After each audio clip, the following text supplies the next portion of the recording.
impressionante também que o caso daquela moça, aquela menina, né? Maria das Neves, né? Que Maria apareceu, das Neves. que é sobre... Porque os pastorinhos, a Nossa Senhora de Fátima, perguntavam com frequência: e onde está a fulana, né? Se está no céu, se está no inferno. claro, Então elas nossa. queriam, Sabendo. por curiosidade, uma santa curiosidade, saber onde que estava.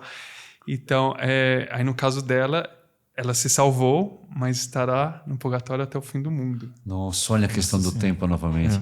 E no purgatório, aí a gente vê... E aí, mas aí que tá, né, padre? Como é que fala? Ela estará até o fim do mundo, mas se está no fim do mundo, então não adianta rezar por elas. Então essa que é a questão, né? Então, está ao fim do mundo enquanto está destinado a, mas com a Santa Missa... Isso Pode reduzir, né? reduzir, pode... Como é o caso do- O consolo, no meu caso. E depois, você imagina um purgatório até o fim do mundo? Nossa naquele fogo, padre. Mas aquele fogo é um fogo que queima essa madeira, por exemplo? Muito mais. Muito mais. Mais do que queimar a madeira? Muito mais. Mais do que queimar a mão, talvez. Às vezes a Mais pessoa queimar- vai fritar um ovo. Cai um pouquinho de óleo quente. Mais do que isso? Falam muito aí de aquecimento global, isso que é aquecimento aqui. Coloca aquecimento nisso, né? Então, Aquecimento total, assim. mas lá está a sua alma. Como é que esse fogo? O senhor pode Então, aprofundar um veja pouco só. mais? Né? De passagem, o senhor falou na primeira parte, mas eu acho que é interessante. Da questão do fogo, né? São Tomás, ele se Purificador. pergunta. Então, ele se pergunta. Primeira coisa, a alma separada. A alma separada, como nós também sabemos, a alma separada do corpo, ela é totalmente espiritual. Exato. Agora, o fogo, quando nós falamos fogo é material. Claro. Como é que o fogo material Queimou o espiritual. que é o espiritual? E aqui eu li uma vez uma analogia muito interessante, né? É a mesma analogia que se faz com a água do batismo.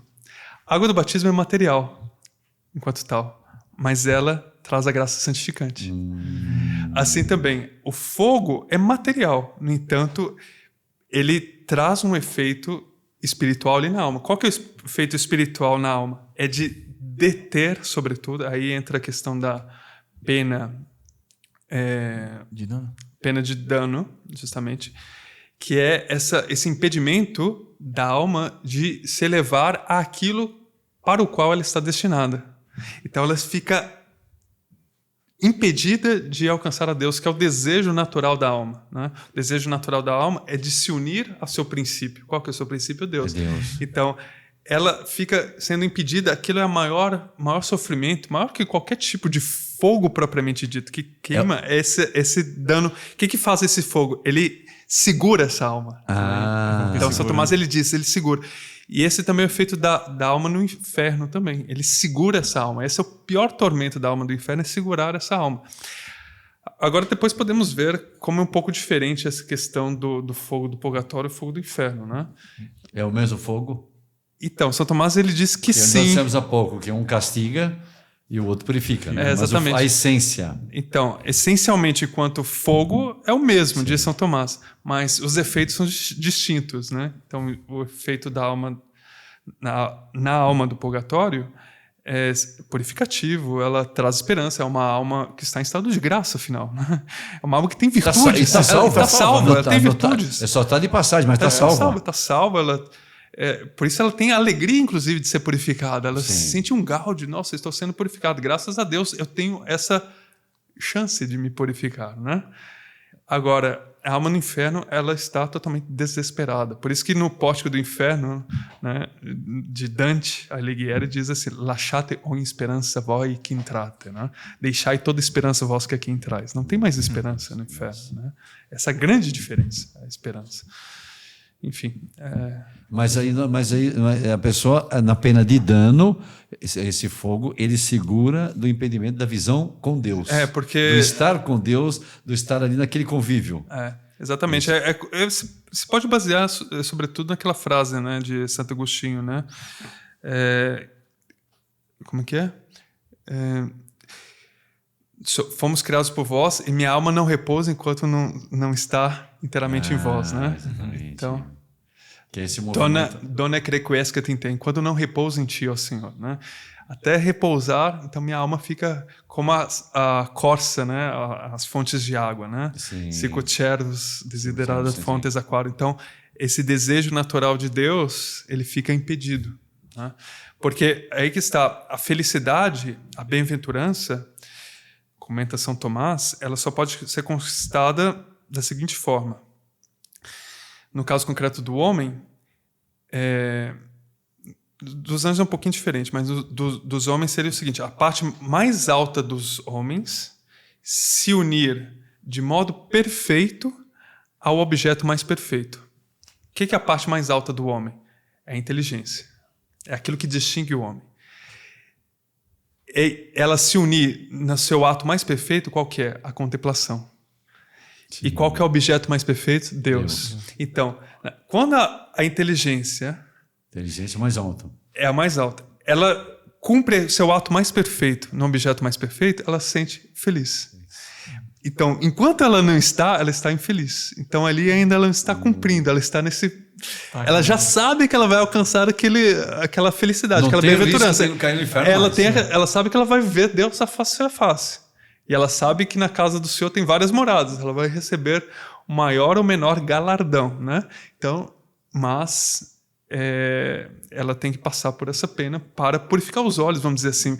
Às vezes há revelações que mostram assim as almas purgatórias assim, meio que numa névoa, assim, sabe? Porque elas ainda estão esfumaçadas, então estão ali para ver a Deus. Não, mas já vislumbrando a maravilha que é, né? E nesse deve ser difícil, né? Não poder ir logo lá, né? Então essa é o maior sofrimento. Né? Propriamente de que queimar, propriamente dito, é esse impedimento. Que é maior do que talvez, digamos, do que o próprio corpo, quando se unir à alma, terá todo o prazer no céu, toda a alegria, digamos assim, mas mesmo assim é inferior a esse que é o Deus. Como também no inferno, o corpo, que acompanhou a alma nas más ações, também terá sofrimento, mas é menos do que esse segurar eterno, né? Que não tem mais esperança, como o senhor citou.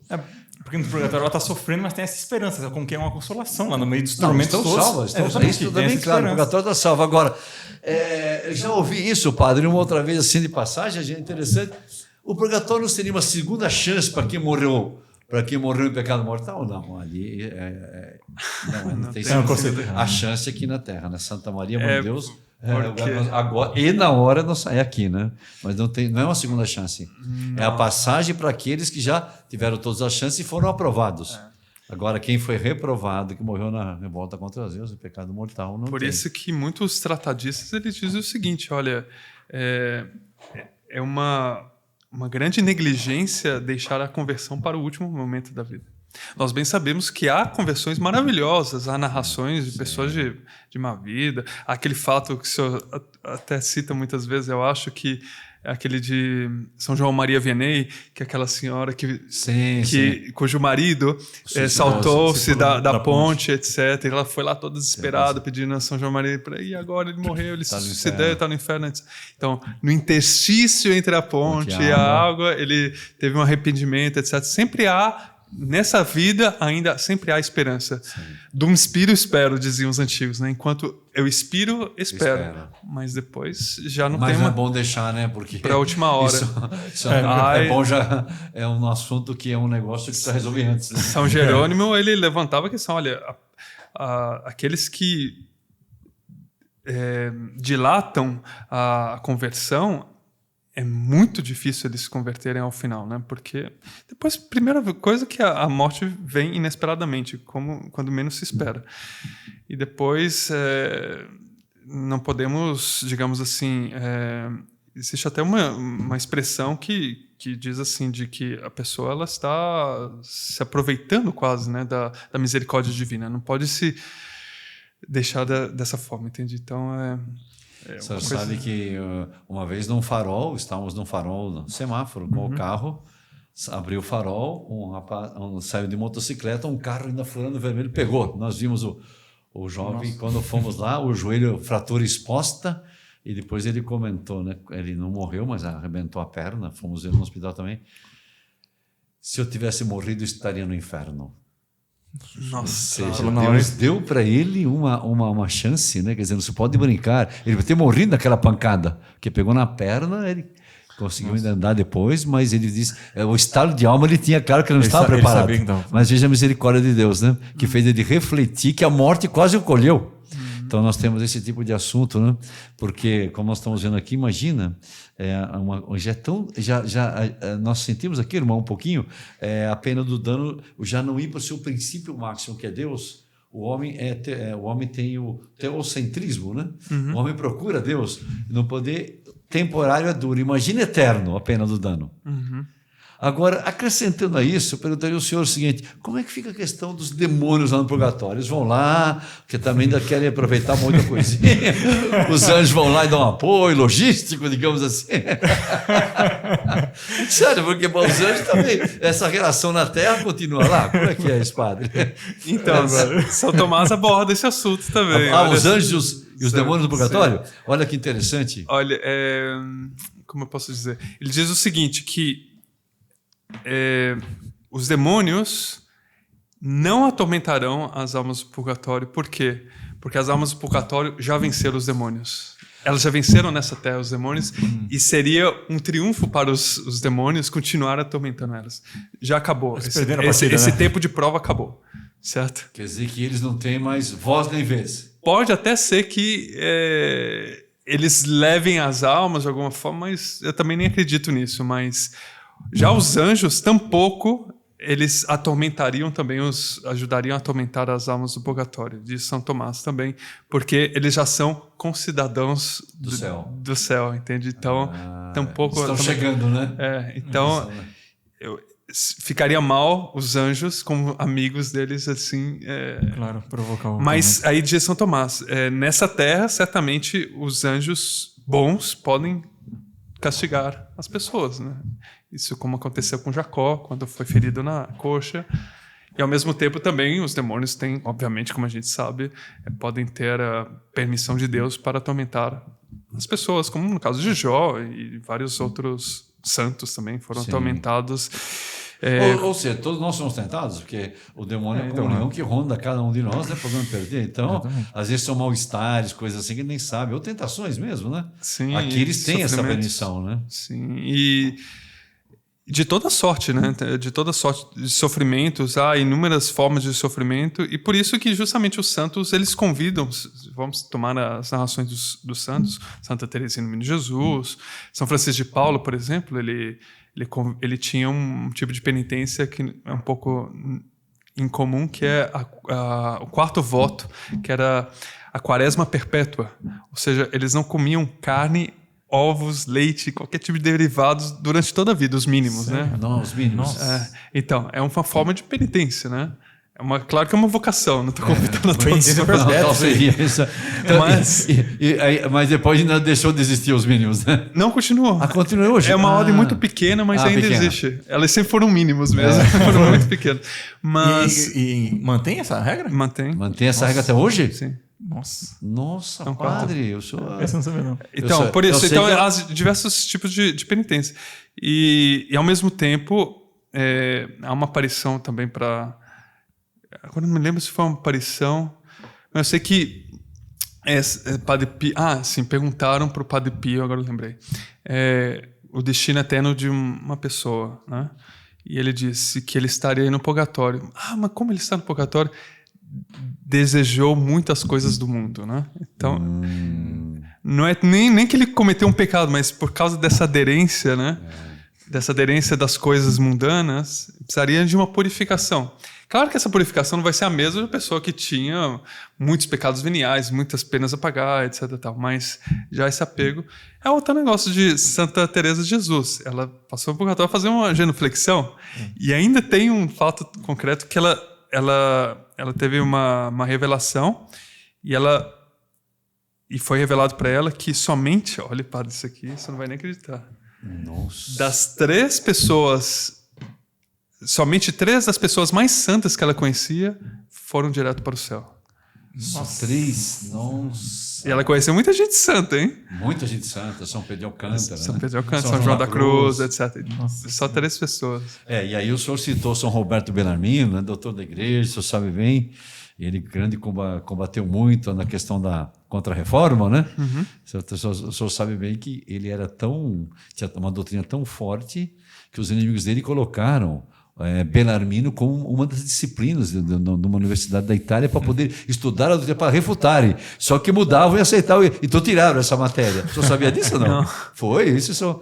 Ele dizia que muito poucas almas vão direto para o céu. Nossa. Incrível, hein? Então, mas veja como é necessário então a gente entender essa purificação aqui. Porque e entender o sentido próprio do sofrimento, né? Exatamente. Isso, infelizmente, no mundo moderno... Hedonista, né? Hedonista. Muito grave. Antigamente, era muito mais clara a escassez, né? Então, as pessoas precisavam trabalhar para conseguir tal coisa, etc. Se esforçar. Não, e economizar as coisas que tinham para poder ter mais tempo, né? Exatamente. Hoje... Tudo na palma da mão, etc. Pede iFood, tem o iPhone, tem o i não sei o quê, e não tem o i justamente de sofrer, né? Ai. Esse não tem, né? Tem todos os I's menos o i de sofrer. Então é o bem-estar a todo custo, né? A todo custo. E isso tem um custo grande, na realidade, né? A pessoa que busca o prazer pelo prazer, é como dizia com muita frequência o Dr. Plínio, né? Chasser le naturel e ele reviendra au galop. Podemos dizer, chasser le plaisir, ele reviendra au galop. Ou seja, buscai o prazer a todo custo e ele vem, ele vai cobrar seu preço. Vai cobrar o seu preço. Tá bom.